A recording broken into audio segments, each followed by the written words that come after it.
Hello guys, welcome to my YouTube channel B.Ed classes. Students, आज हम पढ़ने जा रहे हैं कर्मधारय समास, जो कि ट्रिक के साथ आपके सामने प्रस्तुत है। आप इसे कभी नहीं भूलेंगे।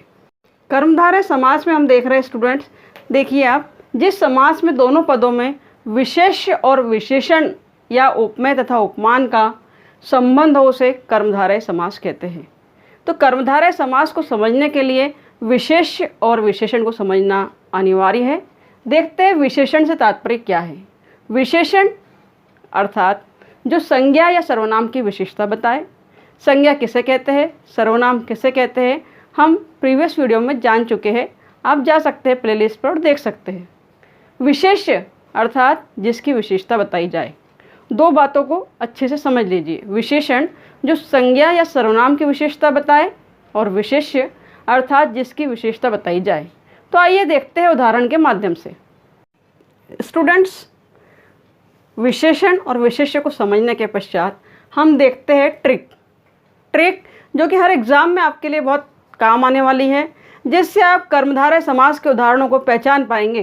ट्रिक नंबर 1, कर्मधारय समास में प्रथम पद दूसरे पद की विशेषता बताता है। गार्ड बांध दीजिए, ध्यान रखना, प्रथम पद दूसरे पद की विशेषता बताता है। ट्रिक नंबर 2, विशेष शब्द अधिकांश संज्ञा होते हैं। विशेष शब्द जो किसी की विशेषता बताए वो क्या होते हैं, संज्ञा होते हैं। अब संज्ञा क्या है बताने की आवश्यकता नहीं है। ट्रिक नंबर 3, दूसरा पद या उत्तर पद प्रधान होता है। दूसरे पद को हम उत्तर पद कहते हैं, और उत्तर पद कैसे प्रधान होता है मैं इसे समझाऊंगी भली भांति, देखते हैं। और ट्रिक नंबर 4 कि कैसा है प्रश्न का उत्तर मिलता है। कर्मधारय समास में दोस्तों कैसा है प्रश्न का उत्तर मिलता है। तो ये चारों ट्रिक को भली भांति नोट डाउन कर लीजिए, समझ लीजिए, फिर मैं उदाहरण समझाती हूँ कर्मधारय समास के। देखिए स्टूडेंट्स, कर्मधारय समास समस्त पद होता है, और समास में हमेशा विग्रह होता है, संधि में विच्छेद होता है, हम जानते हैं। उपरोक्त उदाहरण में कौन सा उदाहरण, महाकवि, एक उदाहरण आपके सामने है जिसका विग्रह करने पर कहते हैं महान है जो कवि।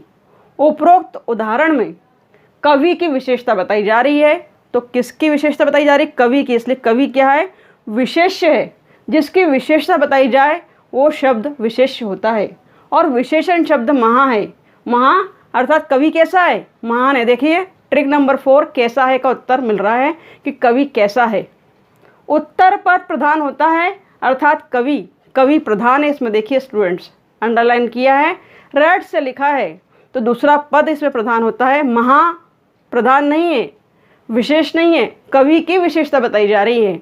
तो विशेष्य क्या है, विशेषण क्या है, आप भली भांति समझ रहे होंगे, और ट्रिक इस पर फॉलो हो रही है। तो आइए आगे देखते हैं। विभिन्न परीक्षाओं में पूछे गए कर्मधारय समास के उदाहरणों को लेकर आपके सामने प्रस्तुत हूँ। चारों ट्रिक को ध्यान में रखिए और देखिए। पहला उदाहरण आप देख रहे हैं स्क्रीन पर, नीलकमल। नीला है जो कमल, कैसा है कमल, नीला है जो कमल। दूसरा पद प्रधान है, कमल की विशेषता बता रहा है। कमल क्या है जिसकी विशेषता बताई जा रही है, वो विशेषण है। हमने बात करी थी विशेषण और विशेष्य पर। और कैसा, तो नीला है कमल, कैसा है, नीला है कमल। महान है जो पुरुष, महापुरुष। पीतांबर, पीला है जो अंबर, कैसा, पीला है, पीतांबर, पीला है जो अंबर। कर्मधारय समास। कटुक्ति, कटु है जो उक्ति। काली मिर्च, काली है जो मिर्च, कैसी है मिर्च, काली है। मिर्च की विशेषता बताई जा रही है। तो विशेषण संज्ञा या सर्वनाम की विशेषता बताता है, और विशेष जिसकी विशेषता बताई जाए।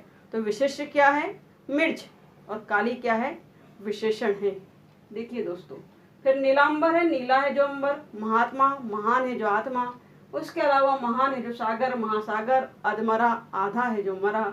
और खड़ी बोली, खड़ी बोली, खड़ी है जो बोली, कैसी है बोली, प्रश्न का उत्तर मिल रहा है, खड़ी है जो बोली। और उसके अलावा बोली क्या है हमारा, विशेषण, विशेष्य है, सॉरी विशेष्य है। और विशेषण क्या है, खड़ी। तो कैसी है, खड़ी। दूसरा पद प्रधान है, बोली। उत्तर पद प्रधान है। दीर्घायु, दीर्घ है जिसकी आयु। तो ये सारे उदाहरण विभिन्न प्रतियोगी परीक्षाओं में पूछे गए हैं कर्मधारय समास के। इसे नोट डाउन कर लीजिए, लिख लीजिए। और दोस्तों जल्दी ही उपमेय और उपमान से संबंधित कर्मधारय समास की ट्रिक में लेकर आ रही हूँ आपके सामने नेक्स्ट वीडियो में। गाइस, बहुत ही शॉर्ट टाइम में शॉर्ट ट्रिक के साथ कर्मधारय समास के विभिन्न उदाहरणों को पहचानने का तरीका मैंने आपको बताया है। अगर इसे आप ध्यान रखते हैं तो डेफिनेटली एग्ज़ाम में हर एक आंसर और उदाहरण को आप सही टिक कर आएंगे। अभी बाकी है इसका पार्ट 2, जल्दी ही मैं आपके सामने लेकर आ रही हूँ। उपमेय और उपमान या विशेष्य और विशेषण का संबंध है, ट्रिक के साथ सेकंड पार्ट में आप देखेंगे कर्मधारय समास के विभिन्न उदाहरणों को।